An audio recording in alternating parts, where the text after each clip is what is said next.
Salam sejahtera para sahabat penonton semua. Kita bertemu sekali lagi dalam channel The Screen Media. Hari ini kita akan membincangkan satu isu berkenaan lebuh raya PAN Borneo. Bayangkan sebuah projek mega yang sepatutnya menjadi nadi pembangunan Sabah, lebuh raya PAN Borneo, tetapi sering disebut dengan kata kunci yang sama, kelewatan. Inilah isu yang kembali menjadi perhatian apabila Perdana Menteri Datuk Seri Anwar Ibrahim memberi jaminan bahawa kerajaan kini mengambil pendekatan lebih tegas untuk memastikan projek bersejarah ini tidak lagi tersangkut di tengah jalan. Apakah janji ini benar-benar mampu mengubah wajah pembangunan Sabah? Atau adakah ia sekadar satu lagi episod panjang dalam kisah penantian rakyat? Sebelum itu, suka kami ingatkan bahawa berita ini dipetik dari berita harian bertajuk PM beri jaminan projek PAN Borneo di Sabah lebih lancar dengan proses tender lebih telus.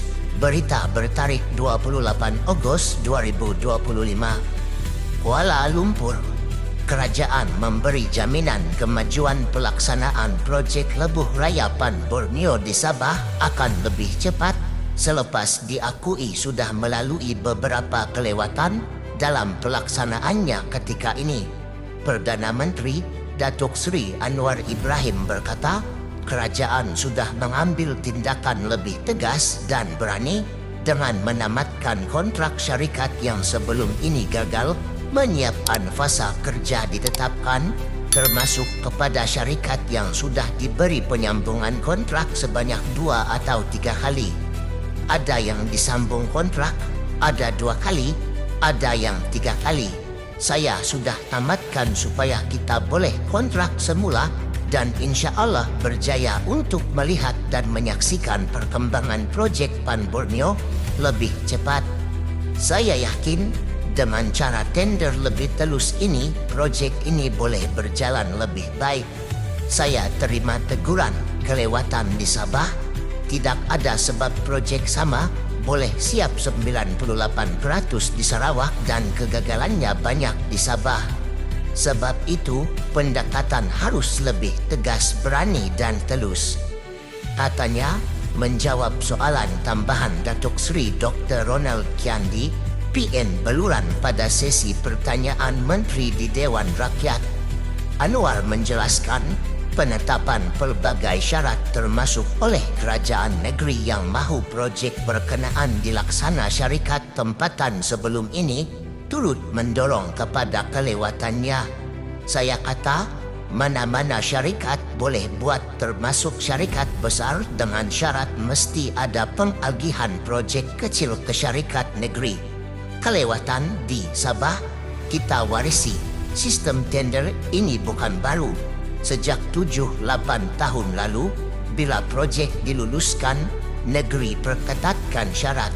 Mesti melibatkan syarikat negeri dan kemudian pelaksanaannya sangat lemah dan banyak terpaksa dibatalkan, katanya. Sebelum ini, Menteri Kerja Raya Datuk Seri Alexander Nantalinggi mendedahkan kelewatan pelaksanaan projek lebuh raya PAN Borneo Sabah lebih lambat berbanding di Sarawak kerana berlaku perebutan dalam kalangan kontraktor untuk mendapatkan tender. Selain itu, jumlah pakej kerja projek di Sabah melebihi di Sarawak turut menjadi punca kelewatan pembinaan. Projek lebuh raya PAN Borneo Sabah Fasa 1 dijangka siap sepenuhnya menjelang 2029, di mana pelaksanaan pembinaan lebuh raya sepanjang 706 km itu akan disegerakan. Setakat bulan ini, kemajuan fizikal projek lebuh raya PAN Borneo Sabah bagi Fasa 1A yang merangkumi 16 pakej kerja kini telah mencapai 84.2%,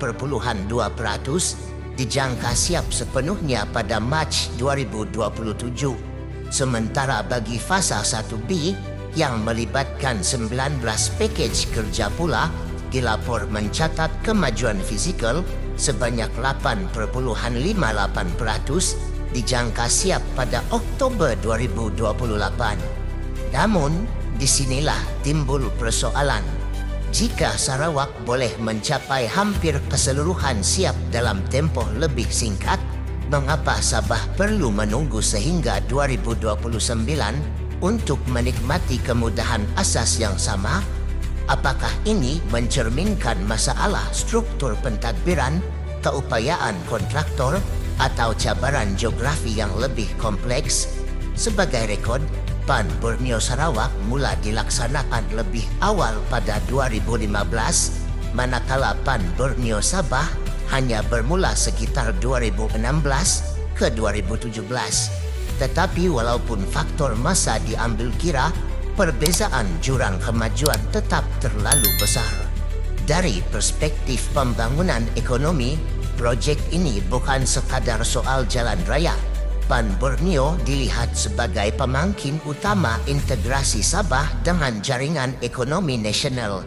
Dengan jaringan 706 km, ia bukan sahaja menghubungkan bandar-bandar utama seperti Kota Kinabalu, Sandakan dan Tawau, tetapi juga membuka akses kepada kawasan pedalaman yang selama ini bergantung pada jalan sempit dan rosak.